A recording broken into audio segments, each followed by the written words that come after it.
Right, hello, good morning and welcome to the show. This is Good Morning Ghana live on Metro TV. It's a Friday, the 10th day of May 2024. By His grace, we're live and we're here. We're at another edition of the show. Our gratitude will go to the Most High God for the rare privilege of being alive and, of course, the opportunity of having another conversation around the top stories making the rounds here in our dear Republic. I'll let you into our panel for the morning's conversation shortly. But let's take a look at the front pages of our newspapers. Daily Graphic. Men account for 60% deaths, blood pressure, heart failure, stroke to blame. EVAT pilot records 58% increase in revenue. The Mirror gears up to celebrate mothers. Cocoa, country's oxygen. Brian Edu. The Ghanaian Times. Redevelopment of Krofrom Market. 3 million Ghana cedis missing from project fund. KMA members provoked. Demand probe. Security heads inspect new forward operating base at Sandema. Colleague Lotte delegation gains waste management expertise in Moscow training. Leverage digital tech to combat corruption. VIP. Daily Guide. EC bounces NDC BVR request. Over 2,000 registered babies fatherless. Report. NDC goons fired shots at Peace Council. Baumia eyes blockchain to fight corruption. Security chiefs visit troops in Sandema. New Weekend Crusading Guide. Electoral Commission declines NDC's request. Rebuffs. You can't have serial numbers of BVR kits. It's risky. Ghana to become first blockchain-powered government in Africa. Dr. Baumia. Gomwa chiefs condemn Millennium City shooting. Express condolence to grieving family. Security couples bolster Ghana readiness against terrorism. Increase forest finance to save our planet. Lands Minister advocates at UN Forum. Asante Ini charges new CEO. Go and make GMPC great again. The Insight. Nalai. Alan tackles Baumia over promise of 100% Ghanaian ownership of natural resources. EC stolen BVR case. NDC petition speaker to constitute bipartisan investigation into saga. Anger in Nigeria over introduction of e-levy on money transfers. Media freedom faces unprecedented threats globally. Reports say on World Press Freedom Day. The Herald. NPP comfortable in quotes with stolen biometric voter machines. Let's stop Akufo-Addo's Yenchendi government this year. Mahama. Magdan Group owner sees trouble for Ghana's economy with departure of foreign companies. Baumia exposes corruption ring inside ECG. Asante Ini urges GMPC rejuvenation under new CEO. The Informer. Yehowa, honest in quote, Okuja told Defense Cecilia Adapa, insults Ghanaians as dishonest people, but Domelevo disagrees. Chief support Baumia describe him as humble, respectful, and intelligent. Towards curbing terrorism, national security pledges support for military, commissions forward operating base. Limited voter registration exercise, EC allays fears, promises to extend 21-day process. Vested lands, government to address challenges, lands minister assures. Mahama accuses Akufo-Addo of bad governance, corruption, and others. Africa Prosperity Dialogues 2025, game-changing infrastructure, investment focus. The Inquisitor. For defending Cecilia Adapa, Domelevo flays Okujato, expresses disappointment in AG. 70% of Accra's waste is collected, 30% uncollected. Zoom Lion reveals. Noise pollution at Laboni, 355 lounge still misbehaving. Protozoa calls for active participation in EC's exercises. NMC supports Radio Gold in advertisement dispute. The Daily Searchlight. Is he eligible to contest election 2024 or not? Supreme Court to decide John Mahama's fate. Attorney General calls for full media coverage of cases on human, sexual rights and family values bill 2024. My goal is for Ghana to have the first blockchain-powered government in Africa. Dr. Baumia. Looting of state lands in Wa to end. Mr. Promiser. Baumia with more wild promises to turn universities into mining companies, to buy caterpillars for miners. The New Finder. Will adopt blockchain for data security and detect corruption. Jinapo calls for increased forest finance at UN Forum. Forward operating base in Sandema vital in fight against terrorism. Security heads. EC NDC clash over BVR kit serial numbers. Daily Post. EC protecting those in possession of stolen BVR kits, NDC insinuates. Mahama encourages voters amidst registration challenges. PDS scandal, US shuts down $190 million compact with no immediate plans to work in Ghana again. You have spent almost 8 years bathing in the sky instead of focusing on development, Joyce Bauer tells Akufo-Addo. The Catholic Standard, restore Ghana to its former glory, Bishop Louis. Learn and practice true motherhood as divine calling. Vatican to publish new document on Marian apparitions. Make civic education part of school curriculum. World needs Christian hope, Pope. An editorial, a quest for transparent, free, fair, and peaceful elections. And that's about it for the front pages. We'll be back shortly.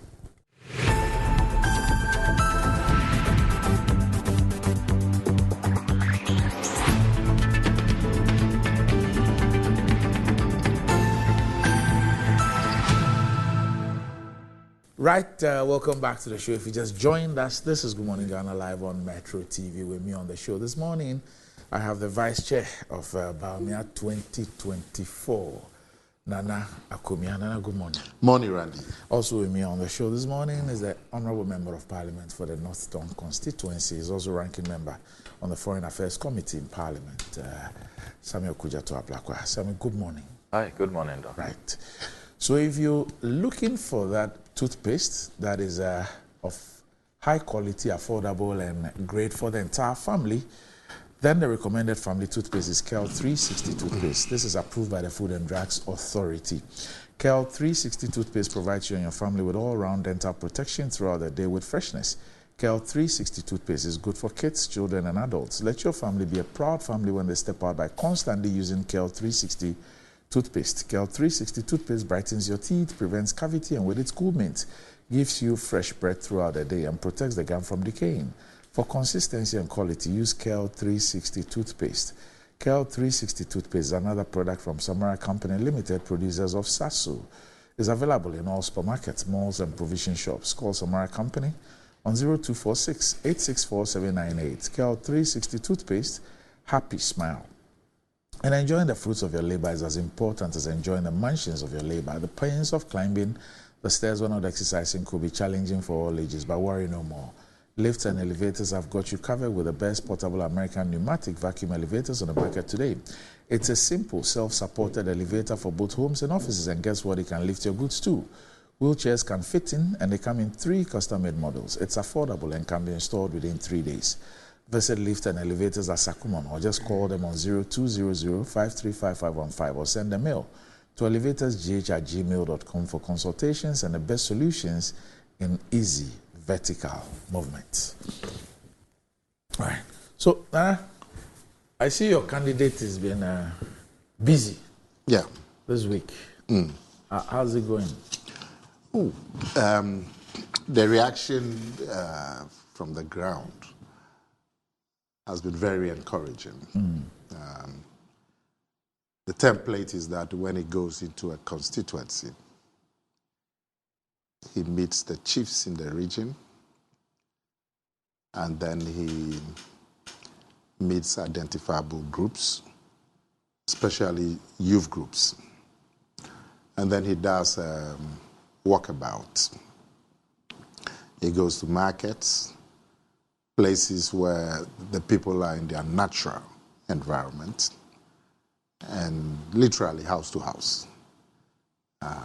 And when you look at some of the footage, the reaction from the people have been fantastic. And his message also to the target groups, the identifiable groups that he meets in the constituencies, that the message goes down very well. People are enthusiastic about his message. They contribute to it. And so it's going very well. We don't have a lot of time. Our main opponent, President Mahama, started way, way earlier. And so there's a lot of work covering all the 276 or 75 constituencies. But he's got a lot of energy, he's got a lot of enthusiasm, a lot of adrenaline, And I'm sure that he will cover all the 276 constituencies. And so we are on course. In the primaries, you were everywhere with him. Yeah. Now you are in the office. No, I'll be joining them soon. Oh, okay. It's a long haul. I'll be joining them soon. But you know, when you get onto the ground, everybody wants to see him.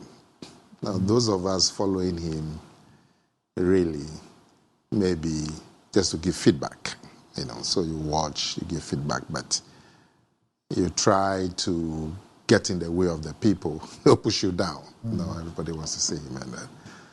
But I'll be joining them soon, probably next week. Yesterday, and I forgot, I should have sent it to you. A friend of mine sent a picture. He's actually a journalist as well. And at the STC yard, I don't know if that report came to you, at Ho. They had been there for hours, virtually the whole day, and there was no bus. And there were there students and others who wanted to come home. Yes. When the students reopen all over the country, you have to have special arrangements. Because the normal flow of traffic would not cater for the students. The schools in Cape Coast, so for example, when the schools in Cape Coast reopen, we have special student services. So the schools will come, maybe 6-7 buses from Fanspim, 4 buses for Holy Child. So they are all arranged and they come to the place. And we've told our managers that when the schools are reopening in your regions, you have to approach them and organize special services. So extra buses are put there and so on. Otherwise, you have students staying at the terminals for days. I haven't had that report, but if that is true, I'll have to find out from the regional manager, because we've told them that even if the students do not come, you have to, because you know schools will be reopening and there's going to be a lot of student passengers. And we don't want them to be coming to the terminal unorganized, coming on their own. The terminals become like a refugee camp. So go in there, organize. If you let head office know that you need 5, 6, 7 buses because your schools have reopened, then it's organized. So I'm surprised that they had a problem at home. Of course, it's not always that you can get all the buses for them, especially when all the schools are reopening at the same time. You can only allocate a certain number of buses, so you will still have a lot of people trooping to the terminals. But we usually try and organize it so that the students are not left stranded. That's yesterday. Oh, okay. At the whole terminal. Yes. But we could have diverted a lot of the buses from Aflao. Ho is not as busy as Aflao. Aflao is very busy. But if it's organized, then a lot of buses can be diverted from Aflao to Ho. A few weeks ago, I drove to Lome. And I found something. I've forgotten. I thought I was going to raise it with you. I've forgotten. In 10-minute intervals, I saw 4 of your Abidjan buses returning to Accra. Yeah. 10 minutes of each other. They are from Cotonou. Okay. I saw Abidjan. They have to. Well, if it's we do Cotonou to Abidjan. Okay. You know the francophone countries. Their main commercial center is Abidjan. So many affluent families in the Togo, Benin, Burkina, they will go to schools in so we actually do student services when they reopen. In Abidjan? Yes, to take people from Cotonou, Lomé, Ouagadougou to Abidjan. The commercial center is Abidjan. So we do like 10 a week from Cotonou to Abidjan. We do about half of that number from Lomé to Abidjan. We do Ouagadougou to Abidjan, and then vice versa. So this one, it was on a Friday. I saw one, Abidjan. Yeah. Like they were inside Ghana. Yeah. Then within 10 minutes, another one. Then another. So I saw 4. Actually, it's the francophone business is probably the most lucrative side of our business because of the currency. Their currency is hard, convertible currency. So the problem we are facing now, and it's a big problem, we suffered a lot with the COVID time, the fiscal restrictions during the COVID time, but more particularly from the macro economy. Because anytime the CD loses value and the petrol price goes up, we bleed severely. Because your fares don't change. Your fares don't change, So in the period between 2017 and 2019, those 3 years when the macro situation was stable, fuel was about 28% of our cost. So our margins were good. And those were the times that we introduced innovations that nobody had seen before. We introduced hot meals on board, cabin service, train girls, just like the aeroplanes. And people who come from America and they're like, what, are we in Africa? Because you won't get that even on Greyhound in America and so on. Because it was stable and our margins were good. In the COVID time, fuel became 58% of our cost, from 28 to 58. 30%. So when you buy fuel and you pay salaries, there's nothing much for maintenance. But today the situation is, much more stable than the period 2020 to 2022. And in the COVID time, the Francophone terminals were closed for 3 years. So that's about a third of our business going. But now the borders are opened, travel is flourishing, the macro situation is fairly stable, the fuel is not going up like on a weekly basis. So it's a very good time to have the transport business. Unfortunately for us at STC, our fleet is old. Old? Yeah. But you had a lot of new 4 buses. years ago. Okay. So these buses have done 300,000 kilometers. We have buses that have done 1 million kilometers. So what should be the 4 years. The replacement 4 period? years. 4 years. Yes. And in kilometers? Kilometers, 350,000. You should change. You should change. And most of them have done that. The 4-year buses have done 350,000 kilometers. The 8-year buses have done 1 million kilometers. So they should be changed. Our balance sheet is not too healthy for us to leverage it to A. So it's been a dream. Maybe we must pray for another heated chairmanship primary. So you can get some new buses. No. That thing didn't work. In fact, that thing cost us a lot of money. How? You got 200 or 300 new buses? 100 buses. Okay. But these are small buses. Mini, like vans? Vans. Okay. 40. Two big problems. Well, because these buses were coming, we went out of our way, spend money to open new terminals across the country. Because you're getting 100 new buses. So we opened terminals in the new terminals in Cape Coast. Cape Coast has always been there. But Tamale, we opened 2 new terminals. Medina, Pokuasi, Amasaman, Kaswa. Kaswa we opened 2. All over the place. In Kumasi, we opened 2 more terminals. What's the name of this place? On the Ashanti border with Brongahafo. I've forgotten the name of the place. So we could do shuttle between Ashanti and then because it's on the border, I don't go through Kumasi traffic. So we do shuttle between Kumasi and the Brongahafo. Abrepo.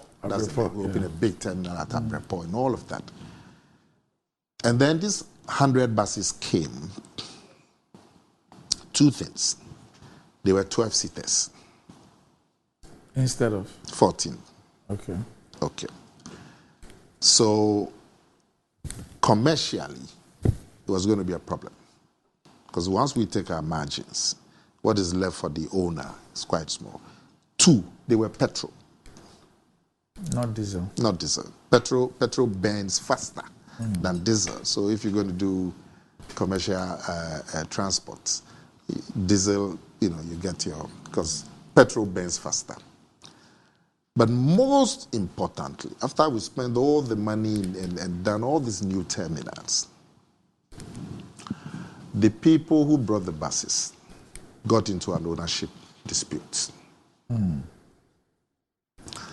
The two partners and the banks got into a dispute. You remember some of the buses were bent at some point at home, and we all thought it was part of that dispute. It was that bad. So, but we thought it were 3 months, Blaze buses. Well, I don't want to mention names, okay. But let's say it was a partnership. The partners got into conflict. Okay. So we had to pack. After 3 months, we had to pack. In the first place, we advised them, and they agreed. So we converted the 50 of them into 14-seaters. Okay, you added seats. No, we took 2 seats from 50 buses. Okay. So 50 buses now had 10. Okay. And 50 buses now had 14. Okay. The idea was that as you generate a bit of money, you replace four seats on the 50 and so on. But in just a couple of months, they got into a dispute. And so the buses will be seized at Sogakope on route with passengers and all as a result. So we have to pack the 100 buses for 2 years.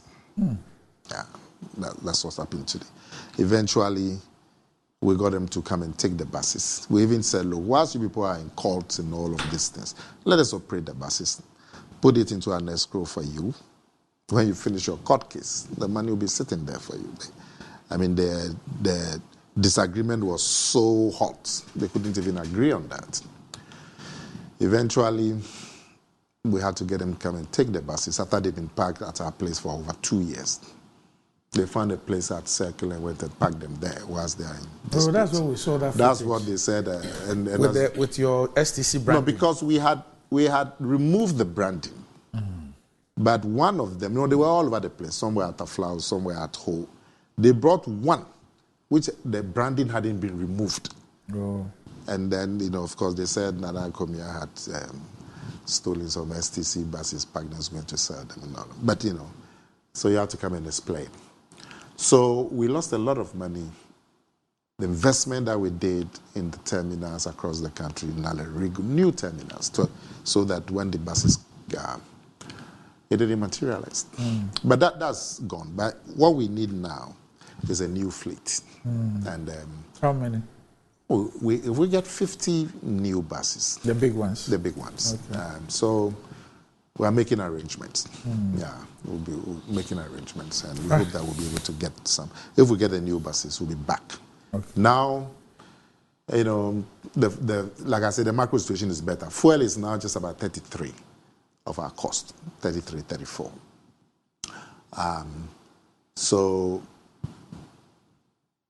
But because the buses are old, maintenance has gone up.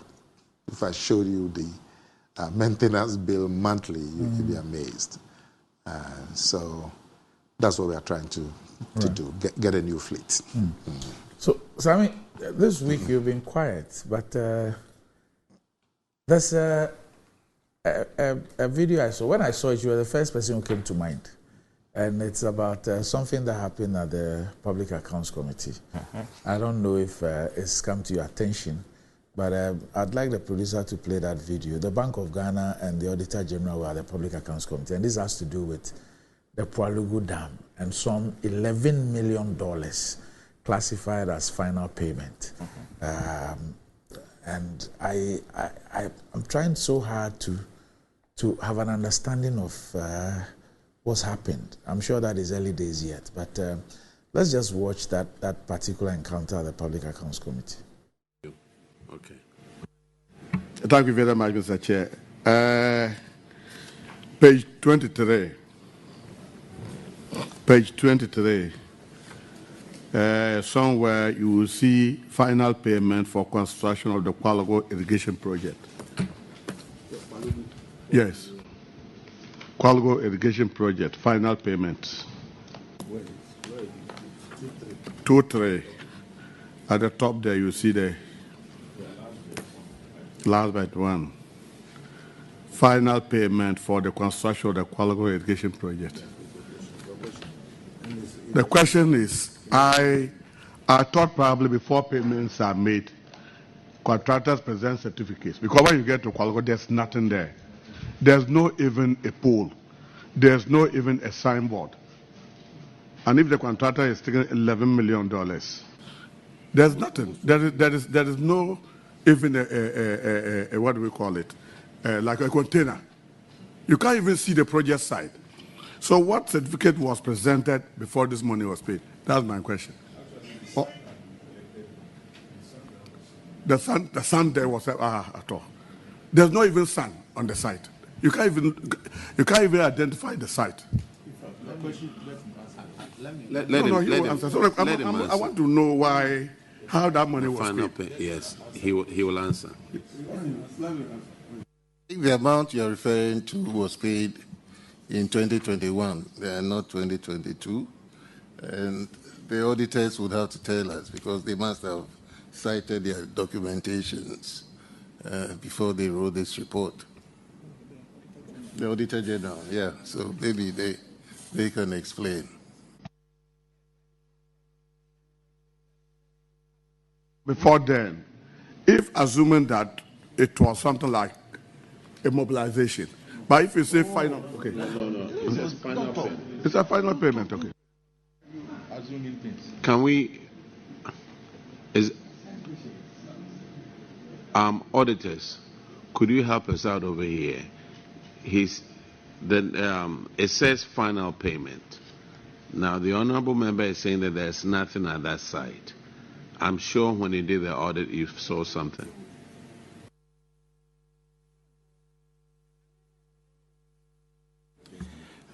Honorable Chair, Controller instructed them to pay, and they paid. We are not aware whether the project has been completed or there's nothing ongoing.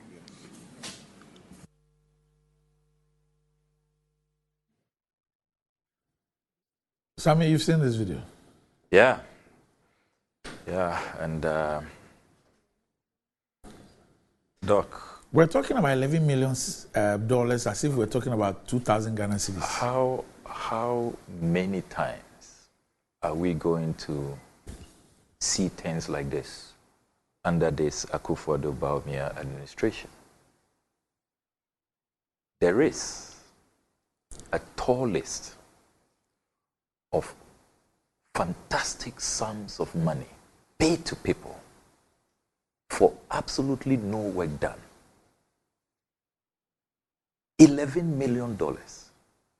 And the MPs posing this question are MPs from the Upper East region. That is where their constituencies are. If any work has gone on the ground, they would know. We have all traveled to the Upper East region. Indeed, I was there about 3 months ago. Our communicators took me to the site. It's become like the Keta Port site. Infamous for a lot of razzmatazz. You remember at the sword cutting, the president and the vice president boasted that it will be the biggest project Ghana has ever seen. No work. The place is overgrown with weeds. We are shell-shocked to realize that a whopping, a colossal, a staggering $11 million. I mean, just think about what $11 million can do. Just take one issue, begging for attention. My fellow constituents who are still living in tents as we speak, $11 million will solve that crisis, that humanitarian crisis. They will all be moved out of the tents. They will get decent accommodation. $11 million. And I talk about the tall list. Doc, you are aware that as we speak, $12 million has been discovered by auditors to have been spent on the botched Ejapa deal. When Parliament, civil society organizations, all of us thought that we had successfully blocked the dubious Ejapa deal, the Auditor General reveals that apparently $12 million. And when they were asked to account, they say that office to rent in London, arrangements to be listed on the London Stock Exchange, $12 million. That is Ejapa. As we speak, Ghana has lost $2 million to another phony South African company that was ostensibly to provide a sky train for Ghana. Of all the things that the railway ministry should have been thinking about, see the disaster with the traditional land rails. If you look at where we were in terms of rail transport, even 20 years ago, 30 years ago, we were more advanced than now. But somebody thought it was a brilliant idea to forget about resuscitating the railways, and that it is time for Ghana to have a sky train. $2 million is lost as we speak. The phony South Africans have gotten away. We can't find them. That is not all. As we speak, the Sputnik V vaccine that we paid $2.4 million to these shonky sheikhs, dubious middlemen who did not have any credible links whatsoever with Moscow.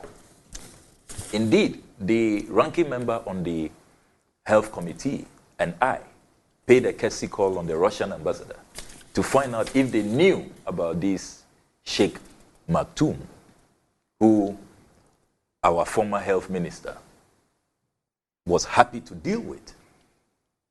The Russian ambassador told us in that meeting, following our oversight visit, to find out exactly if they know about this whole deal. They said that, look, we are here, we are an embassy, we will facilitate. If the health ministry had contacted us, we will give them direct access. These middlemen they are dealing with, we don't know them. We have checked with officialdom in Moscow. We don't know them. They don't have any authorization to deal with your government. That is what the Russian ambassador told us. We put out a statement after. The Russians have been denying it. It's a fact. The Ministry of Health, the Foreign Affairs Ministry, they have told us in Parliament that they did not route their request through the embassy. I mean, who does that? We even have an embassy in Moscow. We didn't think that any due diligence should be carried out. As we speak, this sheikh has promised to refund $2.4 million. It remains a promise. We don't have our money back. That is not all. We have been discussing here for some weeks how $49 million has been spent on the Buankra Inland Terminal and Logistics Project. $49 million in a very dubious transaction, totally violating what Parliament approved, Parliament's concessional agreement on this matter. A total violation. $49 million. There is no value for money. Indeed, the contention of the parties is that what has gone on there should not have been more than $4 million. That's what independent valuers are telling us. And yet $49 million has gone in there. No due process, no procurement laws respected. And as we speak, the Ministry of Transport, the GPHA, the Shippers Authority, they would not even account to the Ghanaian people to justify the release of $49 million. And they are going for more loans. Cabinet has given them the green light to even go for more loans, to spend more. I mean, incredible. Look, I've saved the best for last. This country, we still are in shock at that hole that we see on a daily basis, which has cost the taxpayer $58.1 million. We are calling the National Cathedral pit, the world's most expensive pit. $58.1 million. I mean, think about $58.1 million, what it can do. You know, recently when I was invited as guest speaker to Supplies Overseas, the annual fundraising dinner, to support our hospital project in the constituency. When I arrived, the biggest news in Kentucky is that the state of Kentucky has spent $50 million, just $50 million, to open an opportunity center, a magnificent edifice, very, very, very beautiful, imposing for the youth. And you have all the, tech companies, you have the top 1,400 companies, all of them having, stands there where you can go and apply for jobs, and they're advertising new, products. Only $50 million, and this was the biggest stock in the United States. We have spent $58.1 million. And you see, Doc, all of this wastage that we are discussing, if you see some of the loans that we go for, I hold in my hands the annual public debt report. And you see how we go a begging for sums that are far lower than what we are wasting. We went for a loan, 3.9 million euros, to purchase 55 intercity buses. 3.9 million euros. It's less than half of what we have wasted on this Pualugu project of $11 million. There's another loan we went for here, $10.5 million for the construction of 5 general hospitals at OCM, Asin, Kushia, Doma, Akwamu, Uyafe, and Kutre from Commerce Bank, Ministry of Health. $10.5 million. There's $8.4 million here, China Shipbuilding Training Company. West Africa Food System Resilience Program, Ministry of Food and Agriculture, $2 million, just $2 million.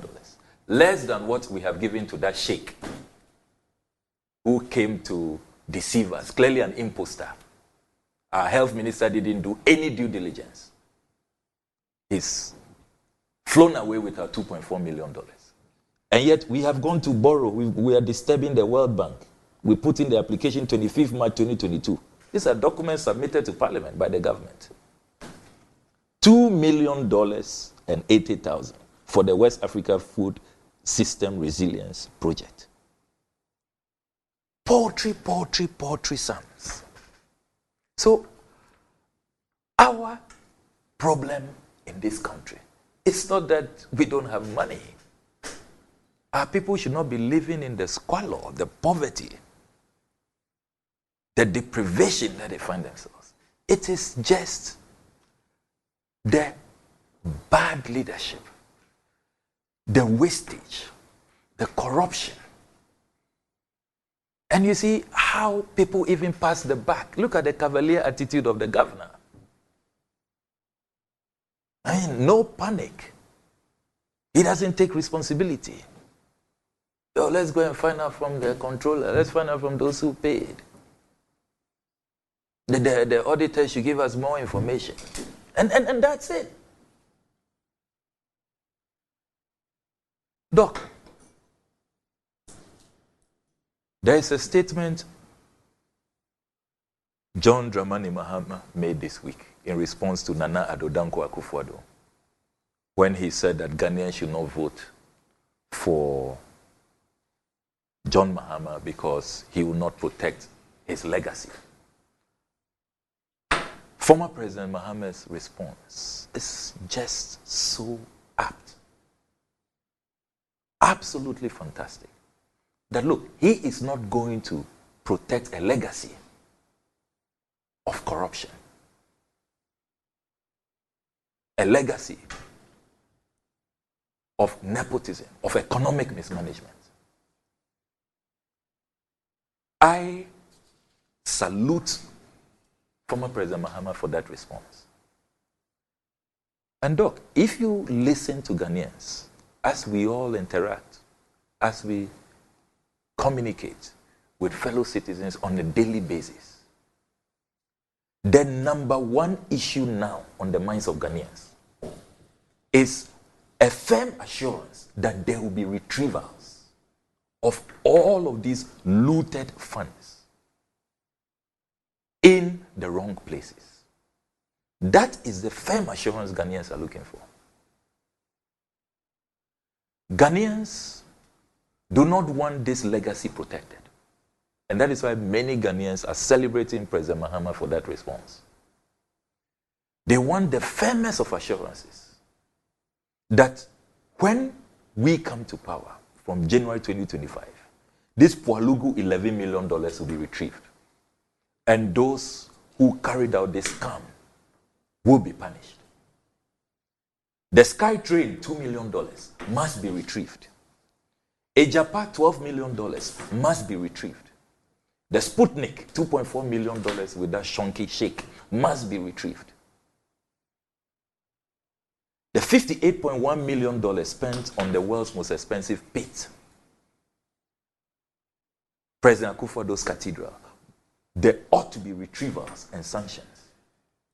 The Buankra scandal, $49 million, there ought to be accountability. And the list goes on and on and on. And look, Doc, if you consider the current plight of the Ghanaian, I mean, Doc, are you really listening to Ghanaians? Sometimes some of the people who walk up to you for support, the school fees are up. I can't. I have to help. Are you looking at the number of job losses? Doc, have you counted the number of multinationals, companies that are leaving Ghana? From Nivea to portions of Nestle's production to Glovo, name them.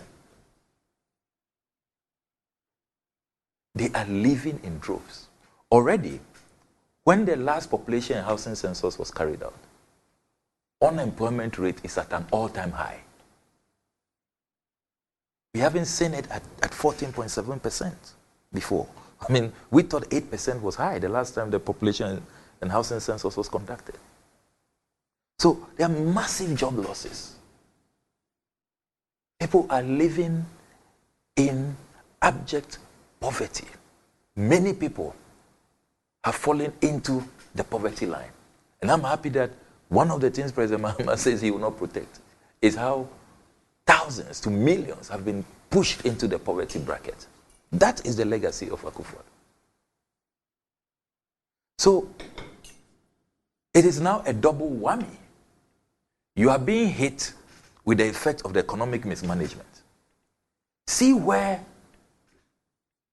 the cedi is. I was reading a Bloomberg report yesterday. Bloomberg says that since they started monitoring our currency, since 1994, this is the worst performance of the cedi. That for 22 trading seasons, this is the worst performance. That's what Bloomberg is reporting yesterday. So, double whammy.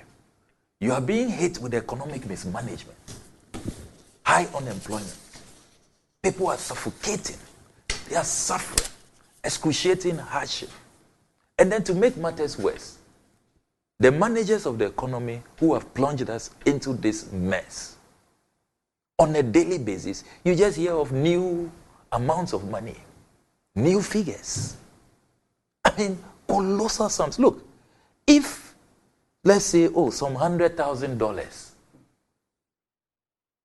for this Poalogo thing, maybe their airfares, initial negotiations, some refreshments, a few people going back and forth, probably the cost of the pomp and pageantry sword cutting, because I know that President Akufo-Addo likes to live large, We can manage with some 100,000, some 200,000. You let me even push it to $500,000. $11 million. $11 million. And as we speak, we are still losing more money. Only yesterday, the Millennium Challenge account, they confirmed to Joy News that they are packing out of Ghana. That there is no way they are changing their mind on the $190 million, which will have come in. I mean, the irony, our colleagues on the MPP side have signed an emergency recall of the House so that we'll come and approve a loan of $150 million. Meanwhile, by their conduct, we have just lost $190 million because of PDS corruption. Fight over who takes the lion's share. Eti Ebeko go the Uncle corner. And we had all the secret recordings, the leaked tapes, how relatives of this president, his assigns, were in negotiations with the PDS shareholders about their share, once it will not be what they want. So greed and corruption. And this Millennium Challenge, compact, President Kufuor did it very well. Brought Anna to Ghana. We got the N1 road. President Mills came, did it very well. We got a Greek irrigation project, largely in my constituency, the Togome irrigation project. It was used for a Greek. And if you read Kwame Nkrumah's 7-year development plan, that enclave, the Accra Plains enclave, which covers my constituency all the way to Sege, Ada, was supposed to be the bread basket, if you add Afram Plains. Bread basket for even West Africa. Visionary Mills negotiated for that, executed successfully. President Mahama continues. He negotiates for energy because line losses, we can't continue with 30% of losses at ECG. So, private participation, efficiency, so that we end this doomsday thing once and for all. Beautifully negotiated. He secured the money for us. So, look at how beautiful the relay has been. President Kufuor executes well. Professor Mills executes well. President Mahama executes well. Only President Akufo-Addo, only him. President Akufo-Addo comes, we've lost $190 million. And yet, they are disturbing us. We should come to Parliament and come and approve $150 million loan. And more loans. And you look at the loans. Look at the loan report. Now, any amount, we are going for $2 million, $3 million, $4 million. I'm sure they are not ashamed. I'm sure one of the questions that Nana Kumia will ask you, I know so because it's his whatever, is that how are you using parliamentary oversight? Wait for me to. Okay. I'll wait for you. Let me not take. So you want me to respond now, or you want him to ask? Then I come and respond. I want him to ask the way he wants to ask it, and then you will deal with it. All right, no problem. But Makojo Boafo was watching us from the US as an interesting perspective today. He says that simple corporate governance and accountability in public works execution requires that before work certificates are honored with any payment, some kind of verification of works done or services rendered must have been conducted. And so for any such final payment to be made in that high quantum, work would long have been ascertained to have been fully executed, whereby at the time of final payment, contractual issues like defect, liability, and variations will be addressed and factored in. It beats my imagination that these blatant infractions leading to gross robberies have been perpetrated on the people of Ghana. This is the very lowest ebb to which Ghana has ever sunk. The response of the auditor is even more annoying than the governor not answering the question. Let me start with the Polugu Dam. Yes. I think that's what occasioned the discussion. Right. And you are ending on that with the input from our friend in America. Yes. Okay, so when you play the footage, and there was an impression, the member of parliament said $11 million have been paid. He hasn't seen any work on the ground. I think he was reading from the Auditor General's report. Yes, okay. And then the governor said the monies were paid by the monies were authorized by the Comptroller and Accountant General. So I would have wished, well, the footage didn't end at the point, but I would have wished that immediately, with these sums of monies, and with the governor of the Bank of Ghana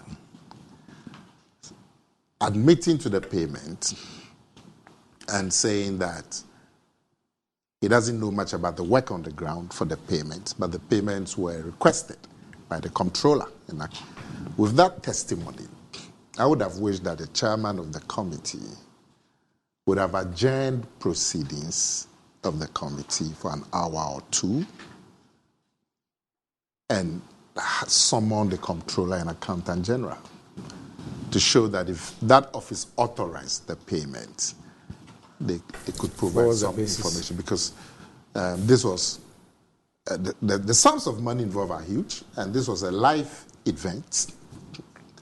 And as I sit here, I'm wondering if indeed payment was authorized by the comptroller, and from the footage it looks like there wasn't much work done. The member of parliament has stated there was no work done. The Bank of Ghana admits the payment. He says he doesn't know if any work has been done. Is the comptroller. So that's what I would have done. If I was the chairman, I'd say let's suspend proceedings for an hour or two. Let's get a comptroller to come and clarify this matter. But that didn't happen. But I got an input from one of the committee members on this matter.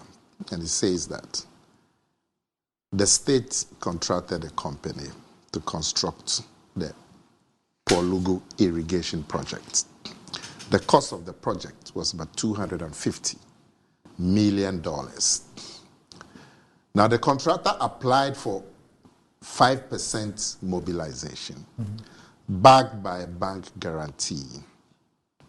Now, the 5% mobilization forms part of the preliminaries in the contract, at which time you literally will not see anything on the site. But that does not mean that the contractor is not mobilized. That insurance, cost of payment guarantees, vehicles, etc., they all form part of the preliminaries. Now, the project, that's the irrigation, the Polugu, has stalled because for the irrigation scheme to be built, the Polugu Dam must be completed. But unfortunately, the dam itself had stalled because of funding when COVID struck. And he said that is why you will see a payment to the contractor, but not much work on the ground. It says the irrigation scheme can be carried out, but it will be most optimized if the dam itself that will supply the water is complete. So the two projects would go in tandem. But unfortunately, the dam has stalled because of the funding problem. This message doesn't help matters at all. No, it's okay. You let me. I haven't finished. So this, your colleague says that we are jumping the gun. We need to know what has happened to the project, what activities were certificated for payment. And so in the absence of fuller information, it's unfair and premature to start raising suspicions about corruption. And it says that the Navrongo Central MP says that whenever he drives past Polugu, he doesn't see anything. That the project goes beyond the roadside or what you see along the road. Such a project involves a lot of off-site activity and soft-stroke, intangible ways. And he concludes that mobilization, as the word implies, is basically paid to contractors to mobilize to the site. And under this Polugu project, the mobilization was not paid in full. The government couldn't pay all, and that also affected the progress of work. The Greek Committee of Parliament was there in 2022. Aside the payment challenges, there are plans to resettle communities that will be affected by the irrigation project and so on. So this is what. But for me, are you saying that this person I can't is a believe this. member of the Public Accounts Committee? yes. But for me, like I said, So I if would have, he's saying that No, I mean- the dam project must precede the irrigation project, why well, are we paying he's, for the he's irrigation offering project? he's offering an explanation for the money. This He is says, from what I get, he says the money is for mobilization, and it's supposed to be a percentage of the and so on. But when he was listing the mobilization, he mentioned fiscal items like cars. Where are the cars? So it's contradicting But himself. there was One something breath- interesting one about breath, his you text. can't see mobilization. His and yet text you are suggests listing fiscal that items. his text suggests that there are two separate projects. The dam and the but irrigation. one is dependent on the other. Yeah. So for the dam, for the irrigation project to be successful, the dam should first be constructed. Yeah. That's the point he's making. Yeah. And that he Or at says least that the two should be in tandem. okay. Because you want to finish one completely, Okay. then you're going to start another one. But somebody took the decision that we should pay this money as mobilization for somebody to go on site. For the irrigation. Yes. Somebody took that decision. Yeah. But I'm saying, so for me, like I said, the control, according to the governor, the controller authorized the payment. So for the controller to authorize the payment, he must have something in front of him that made him take the decision. And if we had gotten the controller, I don't know, this was it yesterday? I think so. Yeah. And I'm sure they'll continue today. Maybe today they can get hold of the controller. I would have stopped proceedings immediately and asked that the controller be elected and brought to provide clarification. But we don't see that from the footage. But I'm sure today the controller will be there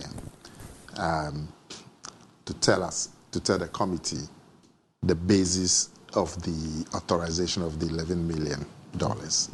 And then we'll So see. if we don't get the rest of the money, the 11 million is gone down. Now, well, let it come true. Because, I mean, you can't let it go down the drain. The Bank of Ghana, the governor himself has said that, yes, the payments were done. The payments were authorized by no less a person than the comptroller. So let's get a comptroller, and then let's see if the proper justification can be offered. Now to my question. To Sami Kujato. I'm ready for it. So, Nana, just a minute before you ask the okay. question. So if a controller comes and says that, just like your friend sent you the It's preliminaries. that the contract had 5% mobilization Yeah. for preliminaries, and so there was a justification for that payment to be made. And he said there was according to it, he said there was a guarantee. Yes. There's a bank guarantee. But let them come and let him offer his explanation. Then let's take it up from there. All right. Okay. So as Now, Sami said there's a $2 million Yeah, SkyTrain. payment made for SkyTrain. SkyTrain, yeah. And we haven't seen the SkyTrain. Is that the one Yeah. they took the money from that fund? Yes. The investment fund. GIF. Yeah, GIF. Yes. The Yes, Ghana, that's Ghana, Ghana Infrastructure Investment Fund. And then there was some money spent On over Sputnik. Ejapa. Ejapa, $12 The million. Sputnik is which one? Sputnik, the vaccine. vaccine, the COVID vaccine. The from one Russia. they had a parliamentary committee From Russia. where the minister said he wasn't Ajima thinking Menu, yes. right or something. Yeah. And then When these- you authorized it. yeah. And Yes. then But the I vaccines was came, talking why about didn't pressure. come? and the vaccine is from Russia. They didn't It come. decides to deal with middlemen, sheikhs from Dubai, when you could have dealt directly as a government. The ambassador told us. I went to see the ambassador with Honorable Akando. That These In things. fact, they even issued a statement. These things. Then recently, the Honorable Defa Makbo yeah.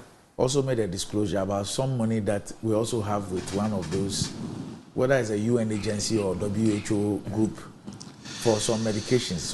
We have some money Yes. that we've left there. Yes. Yeah. With I don't the know WHO. why. And then, I'm still looking for the ECOWAS $200,000 that Which money is they that? donated for the flood victims. Which victim? I intercepted documents from ECOWAS. Ghana applied for support from ECOWAS. You mean this spillage? Yes, spillage, yes. ECOWAS donated $200,000. Oh, okay. I'm still looking for the money. But since last week, you haven't gotten in touch with the minister and all the things we talked about at your point. Anyway, it looks just a small. It looks like we public officials charged with a project. We like middlemen, because you remember Especially when they dress like sheikhs. Exactly. Yeah. Because Randy, you remember Ameri, the power plant business. Now it's the Kumasi. They are married to one of the major controversies that was raised about Ameri was that we didn't go to General Electric, which manufactured the plant, and then the plant itself that we went for was owned by a great company called Mecta. But then, that's the sheikhs with the Sheikh Maktoum. The Russians say they are still looking for him. They don't know him. The Russians themselves cannot find him. They can find him. Then how can you find him? But oh my goodness. No, there seems to be a preference for middlemen. If you don't have money, if you don't have the money to buy, and you are looking for somebody with a financial capacity to do the transaction for you, that might make sense. Okay. But when you have the money, when you have the money to buy, why will you do that? Yeah. You have an embassy here. You can walk to the embassy. Anyway, so that's an aside. Now, my question is, so there's $2 million paid from the Ghana Infrastructure Investment Fund for a SkyTrain project. Yeah. That has not happened. Yes. There's some monies that you say were paid for Ejapa. $12 million. Office facilities and so on. There's National Cathedral, $58.1 million. In fact, the SkyTrain, the Auditor General's report says that the company that was dealt with, they didn't even have the certification. Yes, they didn't. So what was the due diligence that was even done before $2 million was given to them? Yeah. But you see, that's more the reason why I'm saying that, because I have always said to you that the institution with oversight responsibility for public funds is Parliament. Yes. Not the executive. Yeah. And in fact, Parliament has the oversight because it's the executive that is spending. Mm-hmm. We have always lamented about the inability of Parliament to deal with the executive as far as their oversight of the public money is concerned. And we have said that it's always because Parliament has been weak in terms of the power structure in Parliament. That you have always had the party controlling the executive also having a majority, a vast working majority in Parliament. So it limits the ability of Parliament to perform the oversight over the public funds of Ghana. And that God being good, in this Parliament, that weakness in Parliament is gone. Because you have the numbers being equal. And more importantly, you have the Speaker of Parliament who's vested with the powers of Parliament coming from the minority. So you have this issue about $2 million that has been paid for a SkyTrain project. And you have monies that have been spent over Ejapa, which we assume that is defunct. We are talking about Polugu now, simply because one MP raised the matter at a hearing. Yep. One MP raised the matter at a hearing. And all of us are now seized with the matter. And we believe that the proper officials who authorize the payments would be brought and we'll get to the bottom of it. One MP at a hearing. So when you have the forces of Parliament now balanced, in fact, it's tilted. I'm told the money is with WHO, $80 million. Which one is that? The money we have there that we have not gone to chase. Which one? With the WHO. The one I said that the Honorable Defama wrote about. Yeah. One of our viewers has sent me. This is WHO. Mm-hmm. They are supposed to give us dash us some money? No. So medicines. I think we made payments. Yeah. And so we need to go for that money. The vaccines? Yeah. Not the COVID vaccines. I think as for WHO, they will pay us. I mean, this is a United Nations organization. No, it looks like we are not even interested in going to chase the money. Yeah. The really? You remember that recently they even sent us drugs, which includes even very sensitive drugs for snake bites and all of that. Which we're abandoned at the port so you for see, Randy, several months. You remember? Randy, just a single question from a member of Parliament that we've paid 18 billion to WHO. We don't seem to have the drugs. Minister, where's the money or where's the drugs? One single question, which definitely will be admitted by the Speaker. We seem to be like the Parliament of 2001 or 2009. Same. That's where my disappointment comes from. So this 2 million SkyTrain money, that not one member of Parliament, if the majority won't do it because maybe they understand it, the minority, not one member, can file a simple question to the relevant ministry that this 2 million, one, have you paid 2 million to SkyTrain? What was the basis of the payment? What has happened to it? Just one question. 3 years down the line, 4 years down, we can't. Well, the questions have been asked. I remember that Honorable Jogate even came to explain himself, what his role was, who we should ask and all that. Yeah. They've all been passing the back. Amewu also passed the back. Yeah, that happened before he came. How can Parliament allow a minister on the floor to pass the back? But if they are going to pass the back, hold a hearing like this, committee. Yes. Right, parliamentary committee. Committee. Because you have the power. But Sputnik, we had that committee, but our money is still there. Sputnik, but that's what you said. The minister came to cry that it was a mistake. Yes. But that's what the money is still there. there. He was so stressed, so he couldn't think. Yeah, but at least there was a committee, and the minister came to admit. And so, but the committee could have decided. We saw the Sheikh Maktoum has not refunded our $2.4 million. The people of Insutem. This seems to be your friend. The people of Insutem. I can't believe how one sheikh is okay. I'm saying. The people of Insutem. Yeah. In the eastern region. Yes, Fantiakwa. They have a saying that Utu Okrafuno. Now to Momonesu. Yeah. So what is the? Call Bema.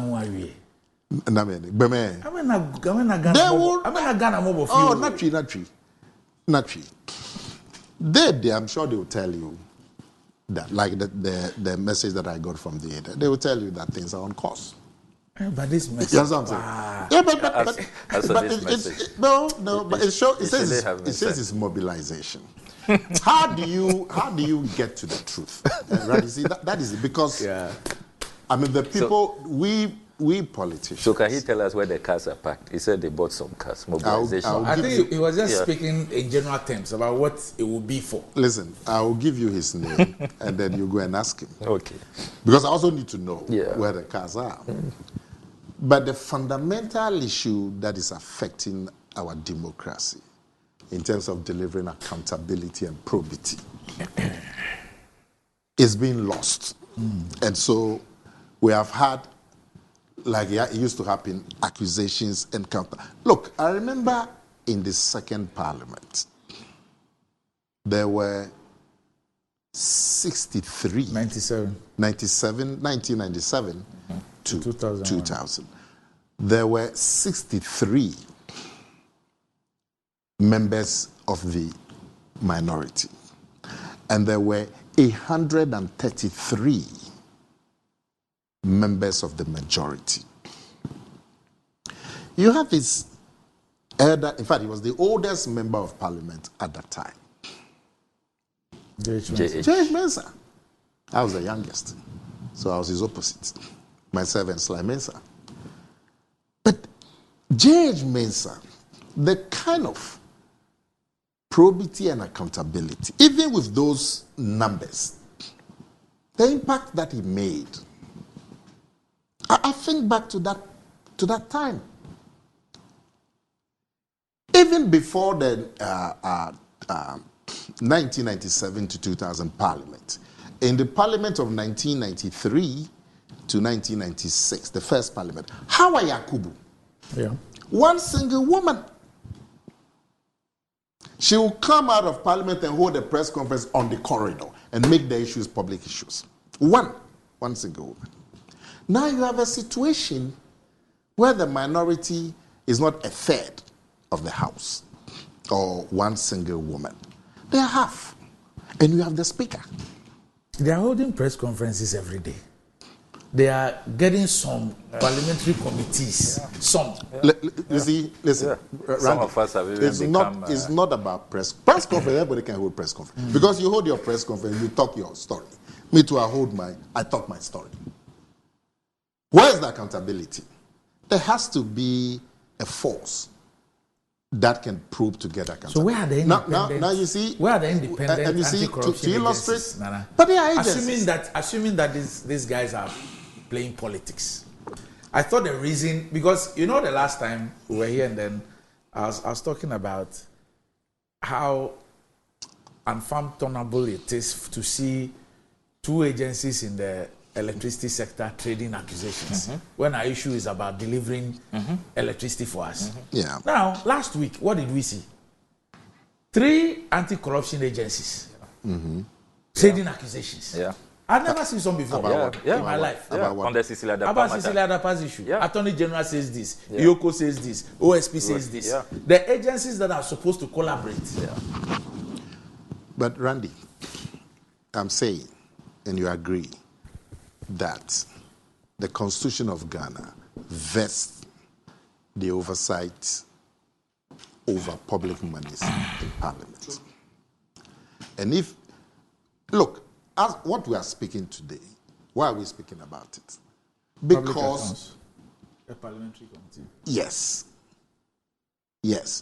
Why hasn't the public accounts brought all the people to come and answer about SkyTrain? Why hasn't the public accounts brought all the people involved to talk about Ijapa?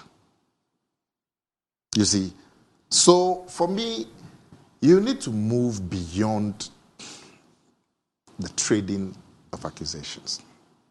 Because as for that one, you say yours, I say mine. We talk about it until the next event comes. But there's rare power that can get to the bottom of these matters. So I'm a little disappointed that if this parliament, and I remember the J.H. Mensah parliament, just 61 people. And the impact was so good that in one election, the NPP moved from 61 to 800. It's a massive development. From 61, I mean, we're 63 because two members of the CPP are joined, but the NPP actually was 61.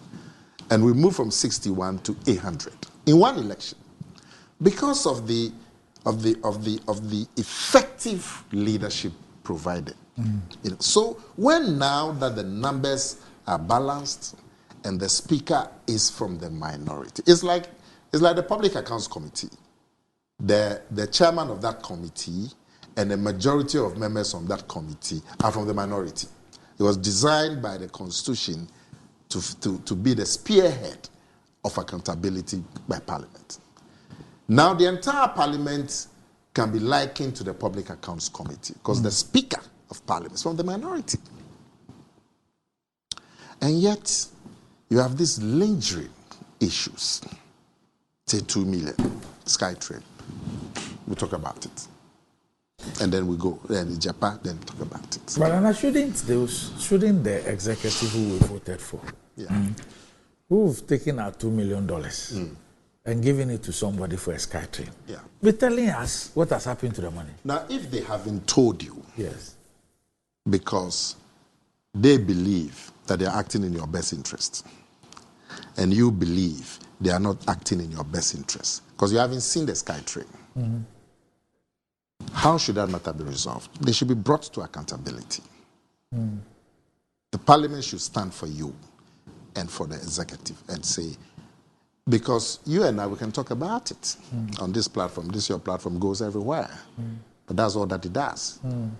But it's the Parliament that can summon the board or the director of the Ghana Investment Fund and the railway minister. Parliament can summon all of these parties and have a live telecast and say, tell us about the SkyTrain. Tell us about the money. So that's what I'm telling you, that if you take the case of Sputnik, Parliament did that. Yeah. That's how come the minister was able to tell us that he was under The stress. minister said he admitted the mistake. Thinking, yes, but then Parliament, what did Parliament do? I think they laughed at him and let him go. No, Parliament, there's a report recommending his removal, that there should be a vote of censure. They submitted, but of course, they won't get a vote. But now he's no more the minister. So we need the money. We need the money retrieved. You mean? And there's only the executive. No. There was a consensus report. Yes. That the minister should resign. Should be removed from office. That he should face a vote of censure. And that wasn't done. Until he was reshuffled. But you see, it reinforces my point. So. But a minority cannot do the vote of censure. They don't have the numbers. You need to test. Chief, but you say that there was a consensus report that this should be done. I can imagine if the speaker doesn't move on it. Normally that's what happens. The speaker doesn't move on it. I remember when this very first parliament that we're talking about, there was a report that the head of state at that time had taken some monies from Nigeria. Yeah, the Sani Abacha matter. And we thought that matter affected the integrity of Ghana, that the Ghanaian president, it's been reported in international media, that the Ghanaian president had taken some money from Nigeria. What for? And the minority at that time wanted to bring the matter to Parliament. The speaker said, no, these are rumors. The speaker embodies the power of Parliament. So if the speaker is not on your side, I can imagine your frustration. The speaker at that time said this matter is some newspaper reports. He's not going to have it come to Parliament. Because the motion was that the Parliament should pass a resolution or Parliament should investigate the matter. And so it went on and on and on because the speaker wouldn't allow it. And then the minority came with some background thing that the Parliament should review the decision of the speaker. And then all the arguments. That was the day that there was a fight in Parliament. But I'm saying, here you have a situation where a report has been generated by consensus that there should be a motion of censure. The only thing that can stop that motion is the Speaker not admitting it. Because if there's a motion of censure and it's a secret ballot, and even the minister won, because before that motion, there's going to be a whole debate about the conduct of the minister. And even if the minister won, and in this parliament, that's why the things that the minorities, in fact, the one that they say they will fight, that's when they go and give it. I've never seen it before. And that's one of the reasons why the son of man himself had to leave. So you now know the reasons? I imagine, because I've never... For the record, I've never disclosed to Nana why I resigned. Just for the record. I have not said that is what you have told me.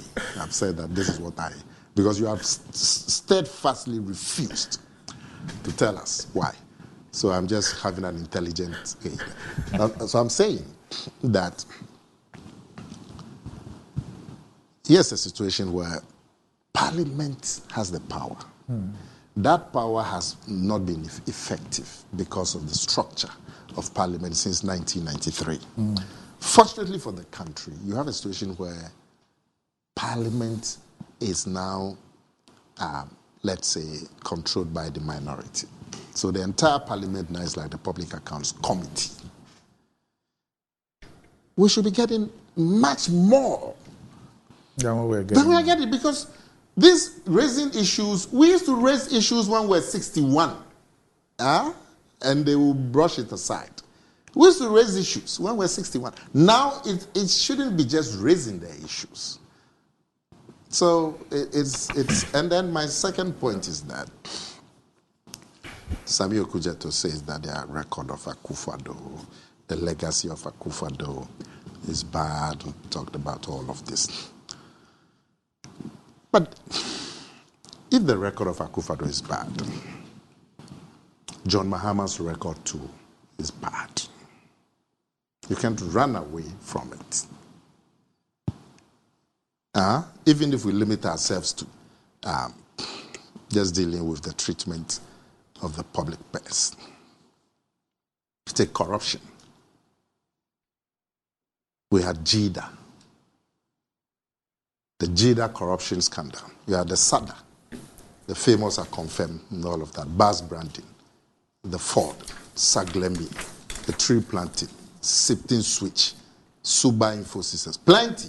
In fact, one prominent politician of the NDC from the north said that because of the corruption under John Mahama's presidency, he did not think that another Northerner was going to be president in the next 20 years because of the corruption that had attended upon John Mahama's presidency. Are you referring to Mati Amedu? Yes. Okay.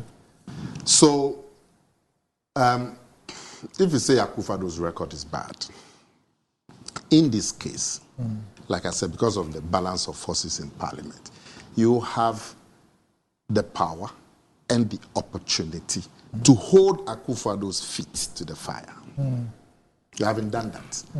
What you do is you take a private decision to resign. But if that's what you want to tell, I'm saying, and you say that it's a legacy, the alternative cannot be John Mahama. Because his legacy is also atrocious. So this business about touting him as the person to come and give us some better government will not wash. It's not true. His record is there. Don't come and fight. So let me ask you a question. Anyway, For the 7.5 years that you have been in power, what have you done about all these alleged acts of corruption that you have enumerated? Because you enumerated all those things prior to the 2016 elections. And you told Ghanaians Which one? All of this. The things you mentioned, all those things. Now, now... Let me mention them again. Now, you finish. Now, you were given the opportunity to govern. For the 7.5 years that you've been in power, what have you done about all these things that It's a legitimate question. And if you are going to talk about some of the omissions of this government, I would say these are some of the omissions of the government. But be that as it may, just 3-4 weeks ago, we saw the results of an effort by government. Is it a Maslock? Is it Maslock? The lady? Yes. At least government has successfully prosecuted that matter. The current minority leader is in court. Our court processes take long. Even this Maslock thing, straightforward matter, took 4 years. But as we speak, the minority leader himself, it's been taken through legal processes for alleged corruption. That doesn't mean anything. What do you mean? It doesn't mean anything. The fact that he's before court doesn't mean he's guilty of any crime. Have I said he's guilty? No, I'm saying that because you're citing that example within the context. Yeah, but we are talking about fighting corruption. Yes. Yes, and I'm saying, I'm giving you instances where I have told you that I believe it should be more, both now and before. I say now, what do you mean? Oh, some of these issues that have been... You mean things that are yes, happening now? And before. Because that's what we're talking about. Yeah, yeah. Corruption is not a time-bound thing. Yeah. And I've said to you that if you ask me about some of the omissions of this government, some of these issues that are still working about, I would mention them as one of the omissions of the government. But be that as it may, you would agree that some effort is being made. And I've given you, and I'm giving you the examples, that in one case just a couple of weeks ago, we saw the successful prosecution. And as we speak, no less a person than the current minority leader is also being taken through legal processes for alleged corruption. We've also had cases where people, I think it's a national insurance, was it national insurance or national something? Communications or NCA were also prosecuted. For procurement breaches. For procurement breaches and so on. No, not procurement breaches. Yes. No. Yes. For corruption. I think that had to do with the board chair. We saw the monies that were lodged in people's accounts and so on. I'm saying that had to do with the board chair. Yes, but it's part of that. it. So beyond not the only person was beyond the procurement, there were cases where monies have actually been stolen. But I'm saying that is not enough. That we should be doing a lot more. But the president himself said he's doing his best. Who? The president himself, he said he's doing his best. Okay. Yeah. You know the Sputnik one we're just discussing? Yeah. When he went to the minister's hometown, you saw how he trivialized the issue and made a joke out of it? Yeah. That Ghana for Omo Pai Pai na Sumu said, yes.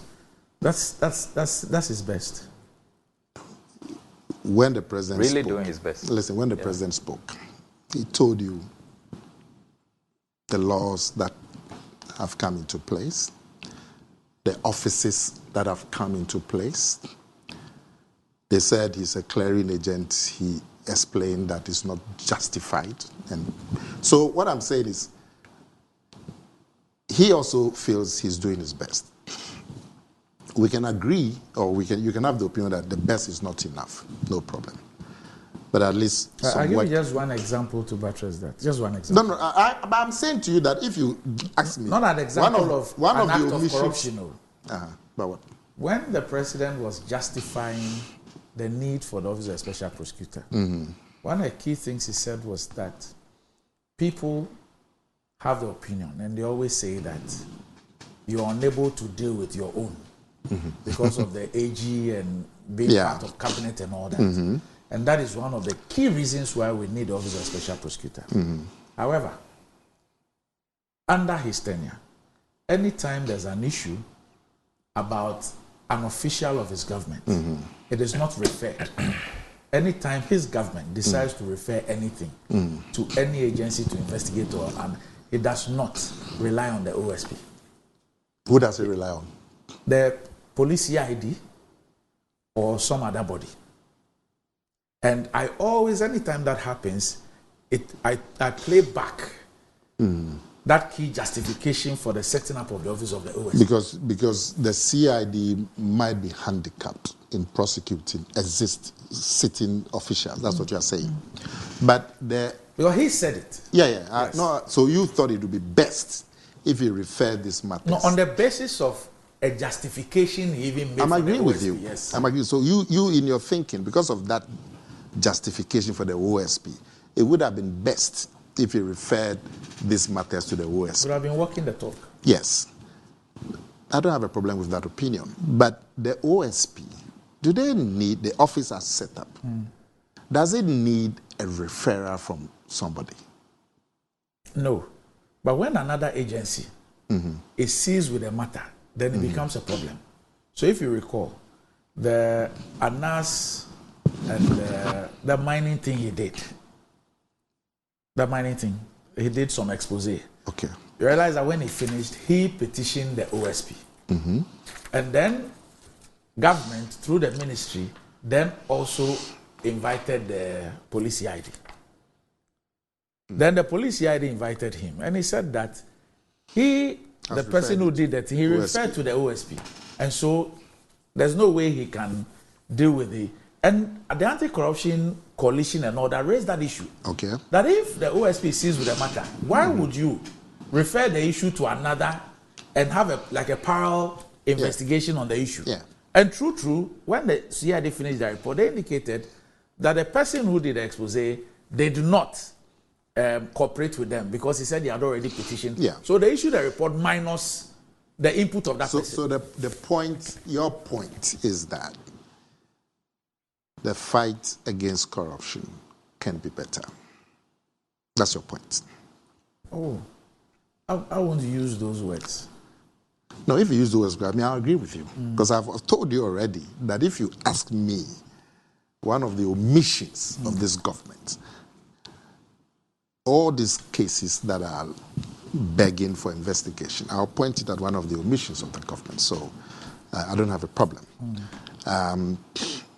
But my point bears repeating that if you say that there's some legacy of Akufo-Addo and it's a bad legacy, and you are calling on Ghanaians that Mahama's legacy too is bad. And so he cannot be the alternative. Doc, so let me respond to Nana Komia's Okay. concern. We need to take a quick break. All right. I have the lawyer Edwige Tamaklu. Yeah, He sends my me this friend. text. He says, kindly tell Nana Komia that there is no charge of corruption as an offense against the minority leader. At least I'm his counsel. So what is he in court for? Oh, What is the minority in no, court? it has nothing to do with corruption. I'm sure he can It's- send us. So- I'm sure he can send us those charges. So what is he in court? He should tell us, though, he's in court for maybe breaking Procurement law. procurement. Okay. All right. We'll be back shortly. I intercepted documents from takeovers. Yes, sir. Chairman, I'm not happy with the response from the auditors because as part of the audit, they simply don't verify payment regularities. They do in-situ inspection of projects. So yes, you may be at the headquarters, but the regional officers who are closer to the project could have gone to site to ascertain that not merely paying for the project on paper, but the project has actually been delivered. So that's my first follow-up. My second one is the Pualugu irrigation project is different from the Pualugu multi-purpose dam. So I want to find out that this payment is not in respect of the dam, but it's actually the irrigation which serves farmers. The Russians say they're still looking for him. They don't know him. The Russians themselves cannot find him. Then you how can you find Who is the auditors? They saw the document. Because the governor actually clarified that it's the auditors. I think the auditors are supposed to Yes, so they should be speaking to the document, the nature of the documents that they saw. Otherwise, then, Chairman, I seek your leave to demand that the documents based upon which these payments was made should be furnished. We should be furnished a copy of the set of documents for purposes of further interrogation of this matter. I think the auditors could review it and then give us an update on which one it is. And since it says final payment, they could give the information back to us on what was done. But, Mr. Governor, let's go to page. Yes. Yeah.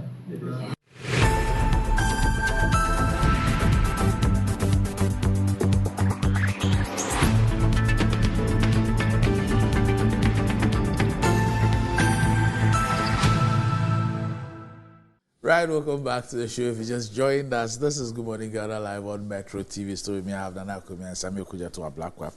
But what does wealth mean to you? Do you want to live like a tycoon? Remember, I was God the Mola, God the Power. Ghana's newest lottery game draws live on Adom TV at 9 a.m., 12 noon, and 6 p.m. daily. Now pick up your phones, tablets, and computers and download the Game Park Games app on Play Store. You can also play on the website at www.gameparkgames.com or by dialing *946# on all networks. Just choose 4 numbers from 0 to 9. It's easy to play and easy to win. Charlie, make we play this game and make some moolah. Nobody beats our odds in Ghana. Game Park Games, more moolah, more power. This game is regulated by the National Lottery Authority. It's not for persons under 18. Play responsibly. Ayesoko. Dako Sombo Dan be big, but Betway's cash out be bigger. Betway is giving you more control over every thrilling bet you place. Enjoy the biggest and most reliable cash out in Ghana on Betway without any hassle. Sign up today at betway.com.gh. Terms and conditions apply. Not for persons under 18. This is regulated by the Gaming Commission of Ghana. Betway, get way more.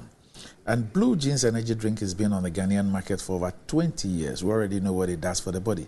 It contains vitamins and nutrients like vitamin B2, B3, B6, B12, as well as taurine and guarana, which are known to boost your strength and energy, as well as promote high performance and endurance. Blue Jeans energy drink has been tested and tried. It's indeed the best. Blue Jeans energy drink is for bold and active men and women. So go on, grab a cold can and power your day. It's in shops nationwide. You can reach Budget Cash and Carry Limited on 0208 128 190 055 001 0000. Sammy? So, Doc, Nana Komia's perspective on this matter,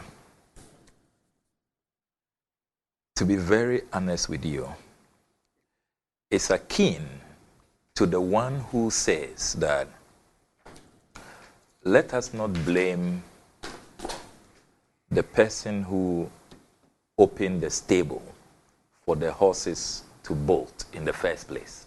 Mm-hmm. Let us rather focus attention on the folks out there who failed to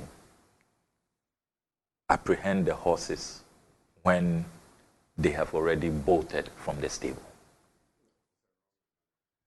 You see, I'm saying that the one who you claimed let the horses bolt, mm-hmm.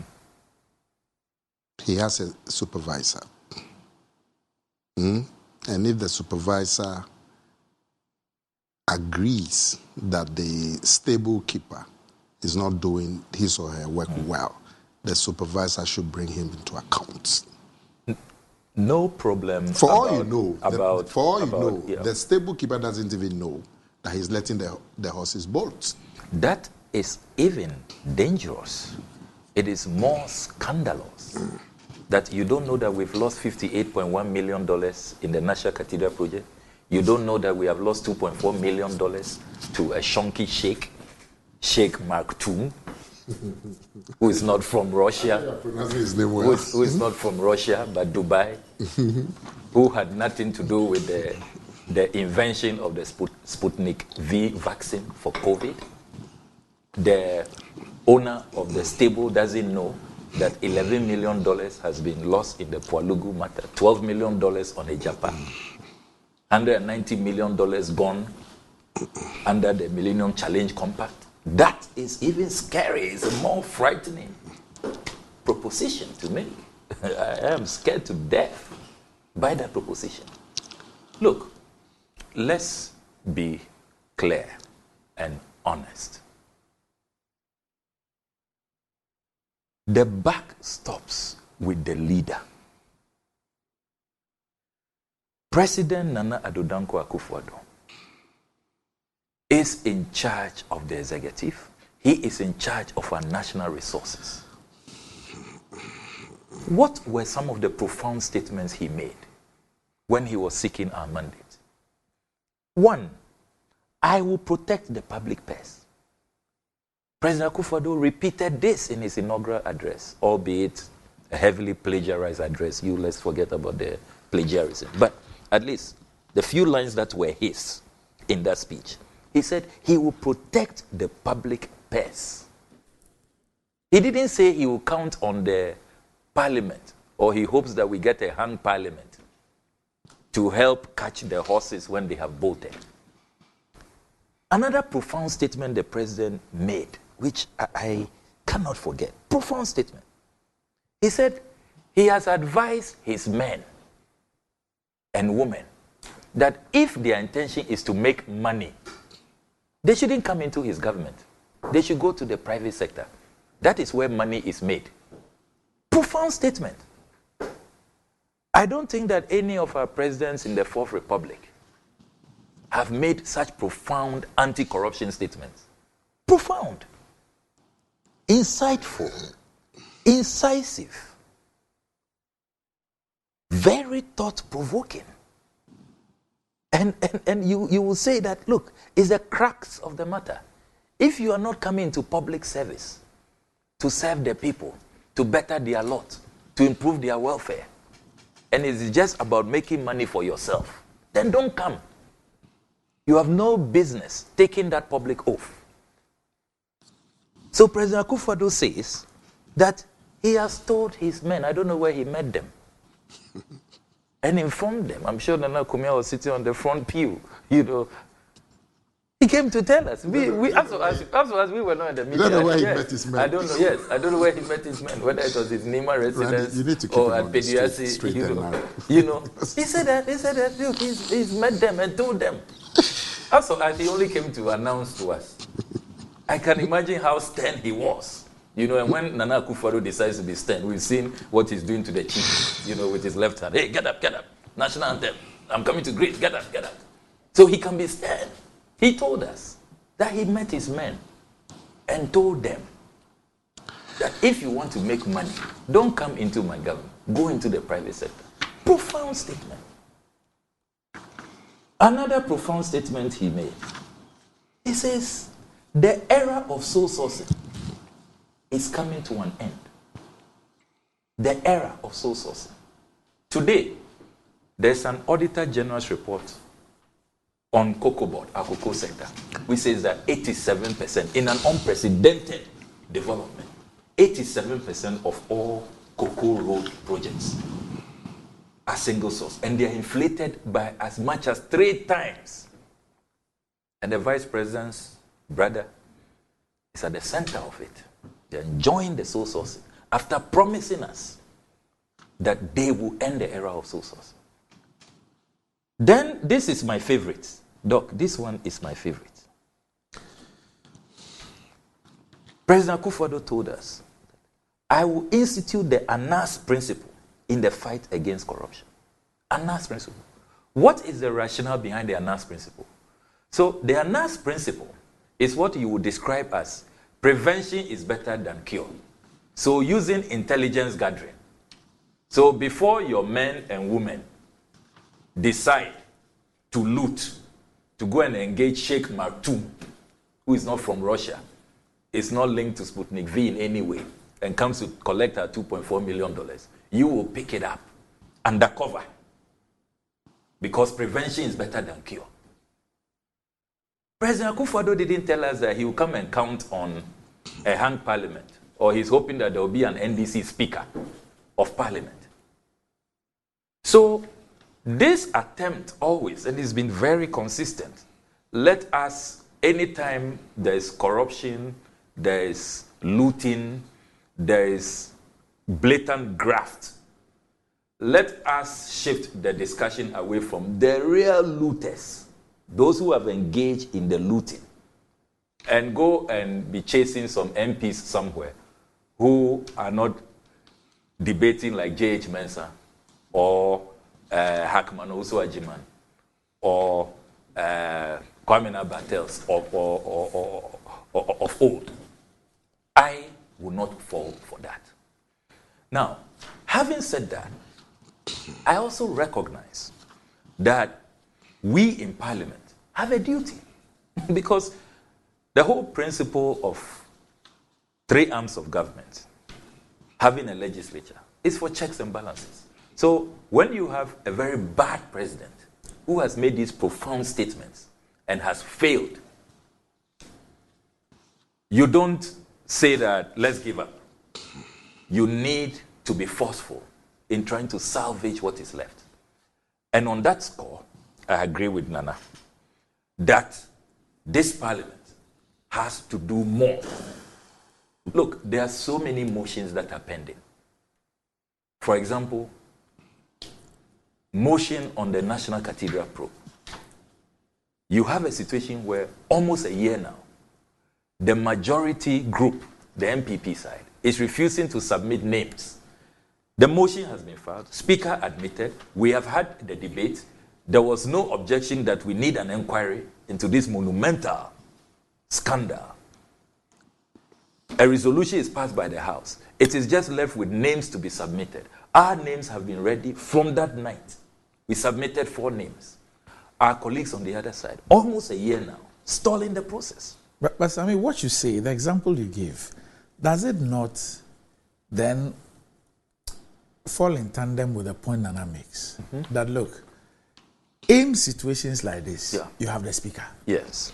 So if the speaker is supposed to be from your side. Yes, and you expect that he will crack the whip. Yes, and Parliament has decided that we need to set up a committee. Yeah.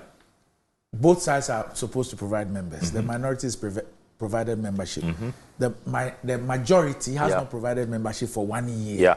Yeah. I mean, I agree with you. Even though I have been combing the standing orders, and such a situation, it appears that the standing orders does not anticipate, and so is silent on what should happen to the majority group and their leadership for failing to do that. I still hold the view. But in the absence of a clear distinction, does the standing orders not provide for the speaker to then step in and give a ruling? Yes, because the standing order says that in matters that are not provided for, that there is no clarity, the speaker has the authority to step in, and settle the issue. So I will expect, and we are going to be reminding the speaker, because all of this collectively does not help our image, even though in this case it is a majority group that is stonewalling and sabotaging the process. I mean, you take the Sputnik V probe, we had the probe, then it came to having the vote of censure. I don't know why that stayed on the order paper for many months. So there again, you can say that as an institution, we could have done better. So feedbacks like this should be taken in good faith, and we have a few months to regain the faith, because as of the executive, poll after poll, you can tell that it's probably the most, mistrusted institution when you look at the polls, where many Ghanaians say that they've just lost confidence in the president's so-called war against corruption. He's become, the fulcrum around which corruption is thriving. Then, Doc, the fundamental discussion we must be having is that why is it that in this country the system appears to rather protect the corrupt? Explain that. Corruption is taking root, and corruption is thriving with impunity. And if you have observed, Doc, for many, many, many years, look, for more than 30 years, we can count only two presidents who made sure that the Attorney General they have appointed prosecuted their own. Only two. President Kufuor with Malam Issa, the sports minister, who was eventually jailed over Black Stars money that got lost. And then President Mahama, whose record is really unmatched in terms of what, and I don't want to remind the family of Abu Gapele and others, I don't want to do that. But his own people went to jail. His national service appointees were being prosecuted for padding the national service list. I can't recall whenever, under this president, even when there are matters to be investigated. Look, I was so outraged when I read that resignation response that the president sent to Cecilia Dapa. Oh, you have accepted your resignation, my dear Cecilia Dapa. Don't worry. I mean, I know you'll be vindicated with time. It was like a love letter to like a loved one. Serious corruption matter. Millions of dollars found under a bed. The country is in uproar. There's an upheaval. People are outraged. People are livid. And then the president is saying that, oh, you will be vindicated. When all the anti-corruption institutions see that letter, are you surprised that now they are at each other's throat? Nothing has come out of it. So the question we must be asking ourselves is that, what kind of architecture is this? What kind of regime is this that those who engage in corruption feel so emboldened, are protected, and the only way you can have some accountability is when there's regime change. So now the fight against corruption is not fighting current corruption and corruption of your own, but it is fighting the corruption of your political opponents. And political opponents are hoping that one day when they get power, then they deal with the corruption that is happening now. I mean, what system is this?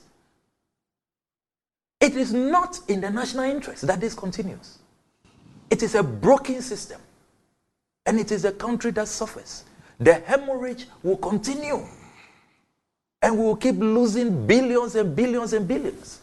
And as I was pointing out, look at what we are losing to corruption, and then what we go and queue for, go and beg all these small boys running these small banks in Europe, cosmopolitan Europe and Asia, to come to our aid. $2 million, $3 million, $5 million. That we are broke country. And yet look at what we are losing to corruption. So I've been asking myself, see what happened last month in a number of countries. Only last month. In Peru, I don't know if you followed what happened in Peru. The president of Peru, Madame Dina Boluarte, on social media, Peruvians saw that she is wearing very expensive diamond Rolex watches. Suddenly, they've studied her. She was vice president before. That's not how she used to dress.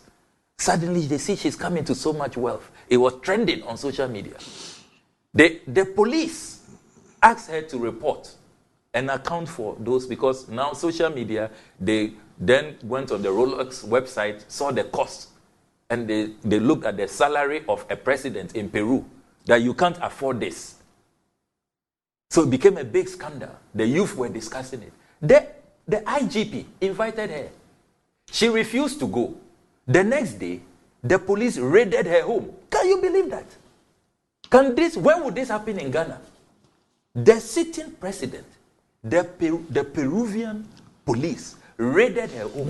And they seized. You should find out how the IGP is. Yes, how the IGP is appointed. Yes. In Peru. I mean, here we are in Ghana, the current IGP, people are even in court, Imani and others, about how IGPs cannot be removed, should be protected and all of that. Because there is a certain clout. There is some threat of his removal. How can he act? Then, let me move from Peru to South Africa. Where is the threat of his removal? You didn't follow the parliamentary hearings. That's all what it was about. the leaked tape. It was about how the IGP should be removed. Who was threatening? You know, Who was but you let me. I'll come back to that. I don't want to lose my string of thought. Okay. So, see what happened in Peru. Let me come to South Africa. Only last month, I'm just citing recent examples.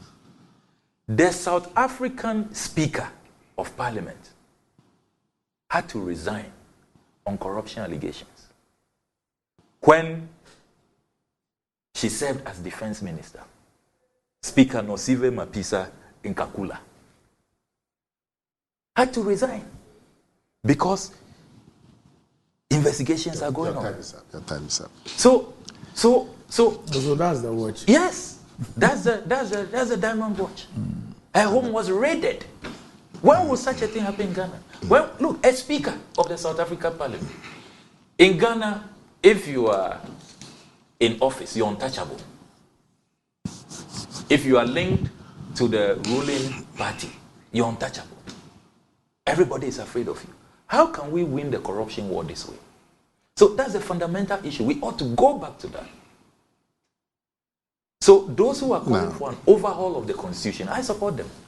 Because you have so much power in one person. If he decides that he won't act, he decides that he will shield people, protect people, that is it. There's nothing you can do. You can make a lot of noise. So as I conclude, no, it's important. You took a bash at former President Mahama. I need to conclude on that. Look, nobody has said that in the history of this country we've had perfect people or angels who have come to run this country. But talk to everybody. Look, only a few days ago, the anti-corruption journalist Manasseh put out a post on how they are struggling to get the KPMG report. A president who tells us that he's coming to fight corruption, use the ANAS principle. You will not put out an audit report. Why? Is it your money? It's our money. This is a public interest matter. Media Foundation for West Africa activates an RTI clause, seeks information. The presidency says they will not release the report. Manasseh is saying that when they were pursuing Jida, President Mahama released the full report to them. That is that. After the white paper. Yes, after the white paper. That is the example. That is the comparative analysis. Look, all the things he listed. Jida, you are aware that President Mahama ensured there were retrievals? You are aware? Mm-hmm. RLG and all those people paid back. The Attorney General was providing updates. Bas Brandon, you remember that there were retrievals. That $1 million, it was fully paid back. So when you are listing them, compare, look, that's why on the street. That's what led to the resignation. Yes, the Honorable Jafar Tivo resigned. And Ghana got its money back. I mean, how I wish that Ghana and Akufo-Addo will go back to what happened under Mahama, where we get our $58.1 million back on National Cathedral, $2.4 million back on Sputnik, it's okay. $11 million back on Palugu, $2 million back on Skytrain. Yes. We will not be complaining much, even if people will not be prosecuted. Let me deal with So please, don't compare. It's like night and day. Let me deal with... you're actually making my point, and I'll show you in 2 seconds. The IGP, who's going to remove the IGP?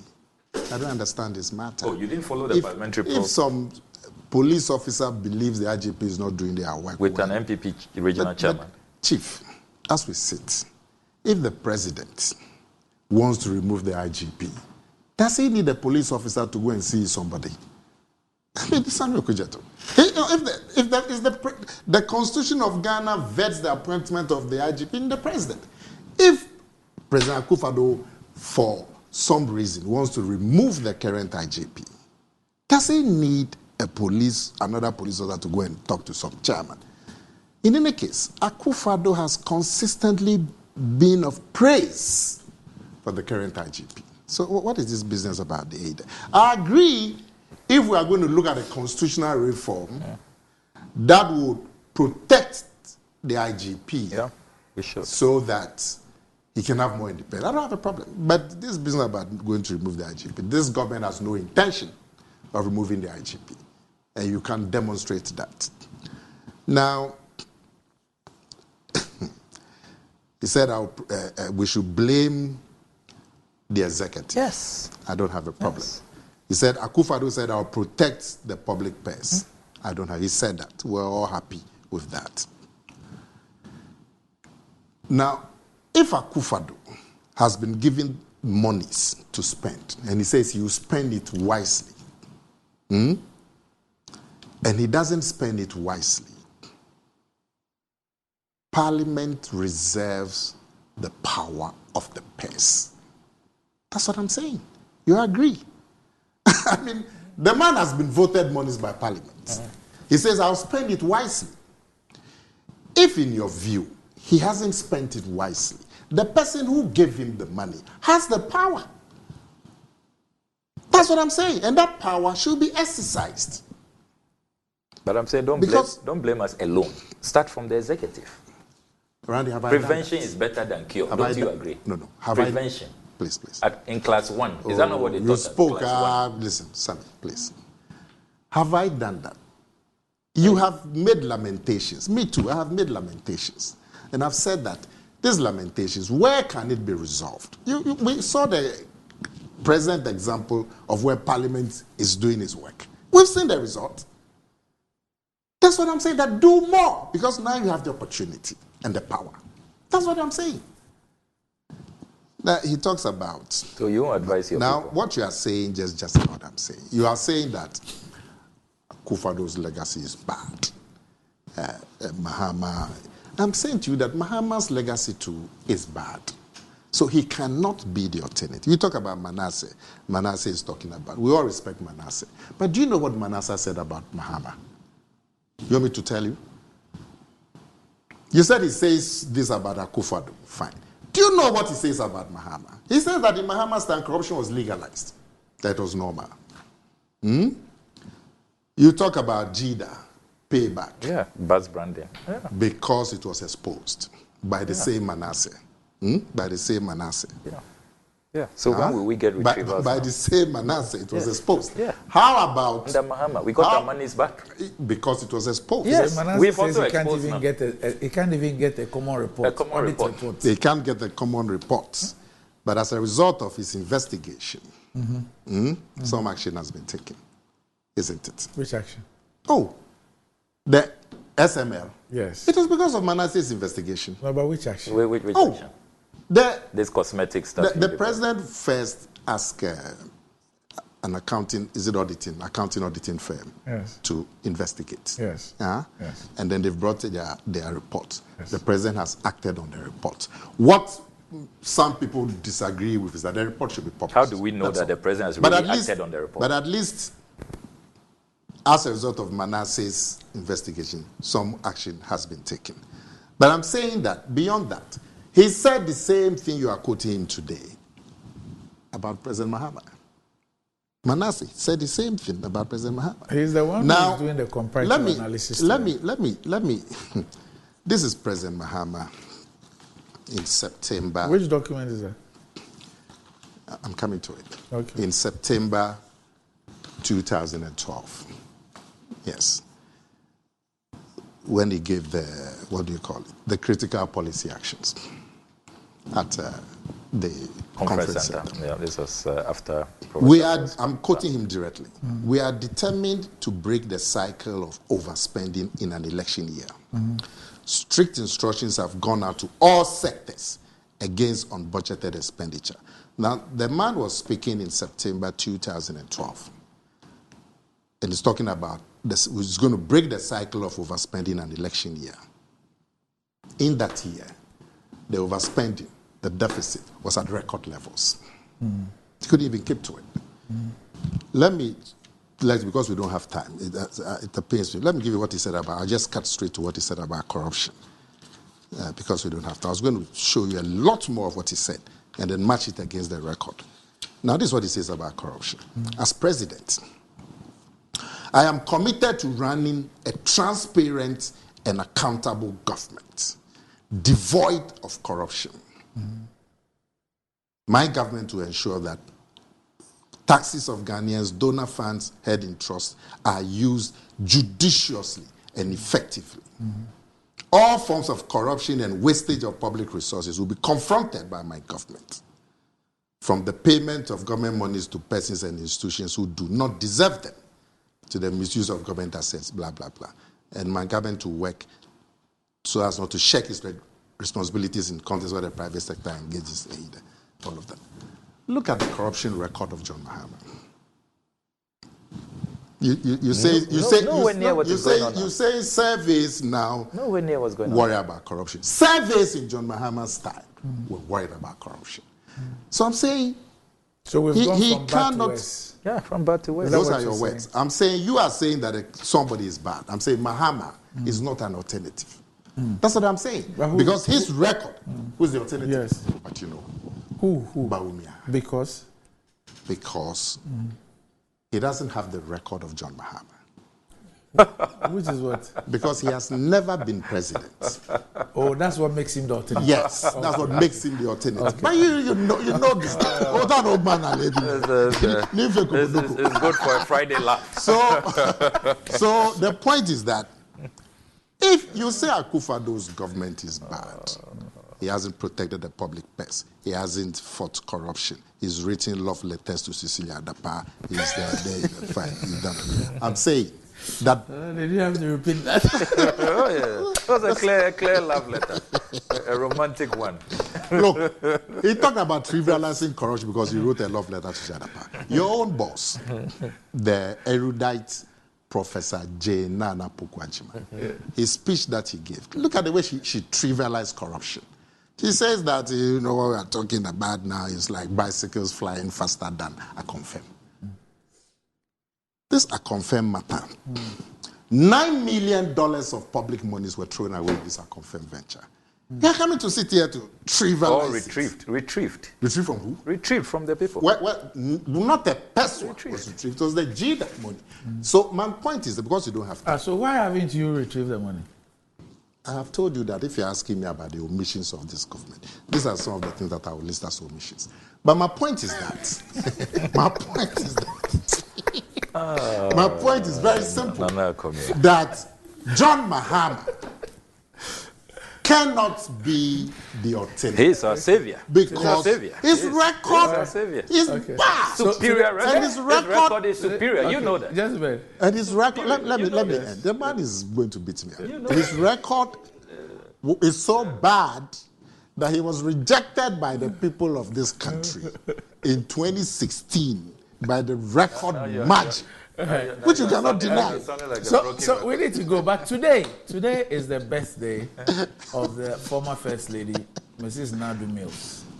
Today is her birthday. Oh, happy today is the birthday of Mrs. Nadu Mills, former First Lady of the Republic of Ghana. So I'm happy birthday to you. Happy birthday. She's my neighbor. I have to go and look for her. Yeah. Happy birthday to you. It's also the birthday of the former president of the Ghana Football Association, Nana Sam Butler. Yes, today is Nana Butler's birthday too. So happy birthday to you, Nana Sam Butler. When are you going to take over the GFA presidency? No, I'm not interested. But you contested? Never.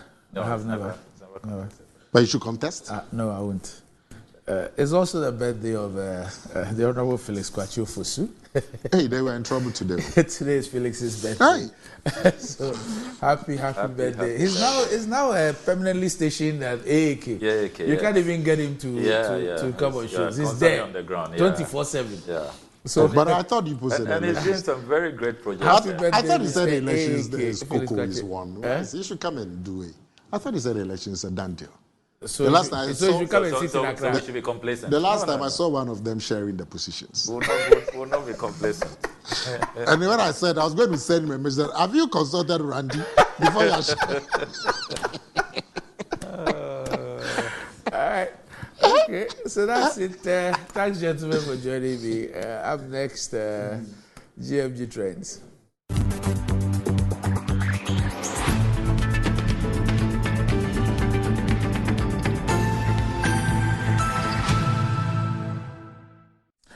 Right, welcome back to the show. If you just joined us, this is Good Morning Ghana live on Metro TV. Time to check out what is trending with Desi, the Starboy. Desi. Look, yes. Good morning. Good morning. You're wrapping up the working week today, the 10th day of May 2024. And yesterday, of course, the main night situation that happened in 2001, there was a commemoration ceremony yesterday for it. You know, from the sporting world, definitely. I was in there when that. Hey, oh yeah, I was around, but like I was just about 5 years. Was that 5? Yeah, 5 years. I was at the stadium with a sports journalist. She's now a lawyer. She's been a lawyer for about 10 years. Iva. Oh, okay. So we're together at the media place just close to Adekoka. You know, we're watching a game and chatting together. I mean, for a long time. We left the stadium. I went somewhere and then seated at a friend of mine, Atu. He has a place right step at Pig Farm. I was there when I started hearing the news about what happened there. Yes. Really sad situation there. So may the souls rest in peace, and never again is that going to happen in our country. Let's go to Kumasi because today there's a big commissioning happening, and that is the Nana Adjman Prempeh, the first international airport. The commissioning will be done by the President, His Excellency Nana Addo Dankwa Akufo-Addo. Of course, the other dignitaries will be joining him. So that's the decoration happening at the airport, and it's going to be a beautiful, beautiful one. Nana Adjman Prempeh, the first international airport. So we're looking forward to that. This is a big one. Yeah, beautiful. We're happy.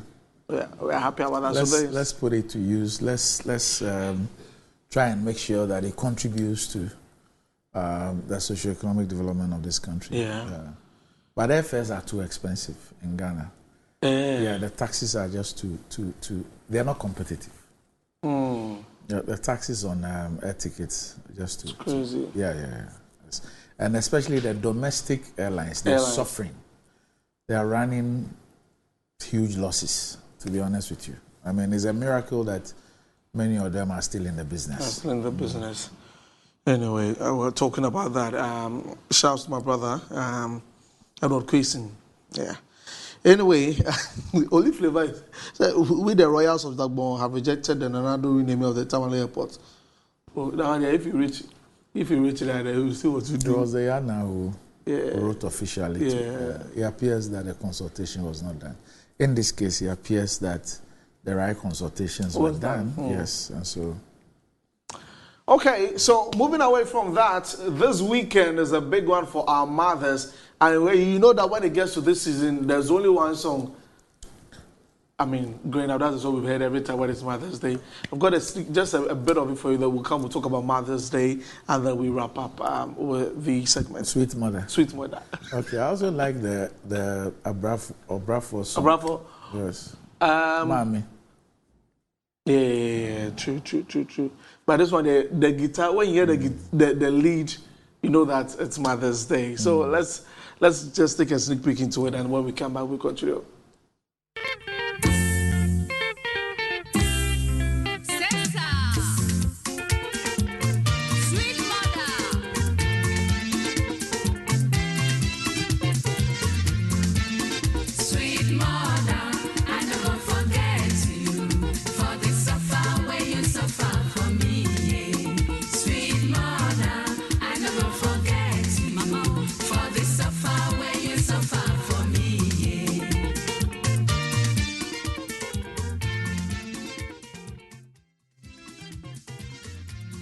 What's the original one? This is a remix. This is a remix? Yes. Hey. You're too young. I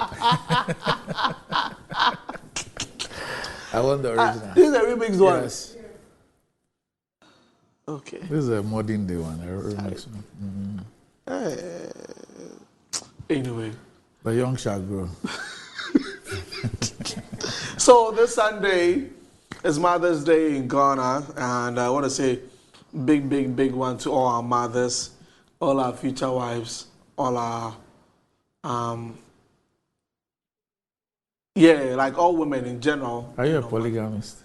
No, the future, it'll be really like say I will get future wife. So okay. Like I'm saying it in general for all of. Okay. Yeah. So happy Mother's Day. But Ghanaian law permits polygamy. Yeah. You can marry under customary law. Yeah. That. So if you want to, you can. So happy Mother's Day to my mother Agnes and Kubi. Me, I can't. But you Yeah, I go can. follow your footsteps. Oh, please, you can. I go do one first. Eh? I go do one. Okay. I go do one. So Agnes and Kubi. Your friends here don't trust you. Oh, one per. Okay. Oh, one. Agnes and Kubi Atama, thank you. Thank you. That's my mother. Well, you have twin siblings? Yeah. I have twin siblings, so she's Atama, me. Happy Mother's Day to you, to Mother Becky too. Happy birthday to you. Happy Mother's Day to you. To all the mothers who have fed me. Chawadoso, Dr. Jejinodro, UCC, Mrs. Kwesin, Mrs. Kumi, Reverend Dr. Nanaya Prempe. Odoso. There's one you must not forget. Abejewa. Abejewa. Happy Mother's Day to you. Nobody I share trunk. So we will not know that it is. Abejewa. Nobody brought for them. Me bone ma midi. Okay. So on behalf of the kids and I want to say a special happy Mother's Day to our mother, Mrs. Tessa ABBEY. Yes. No, you want me? From Jason Jr., Tia and Tessa, and of course myself. Okay.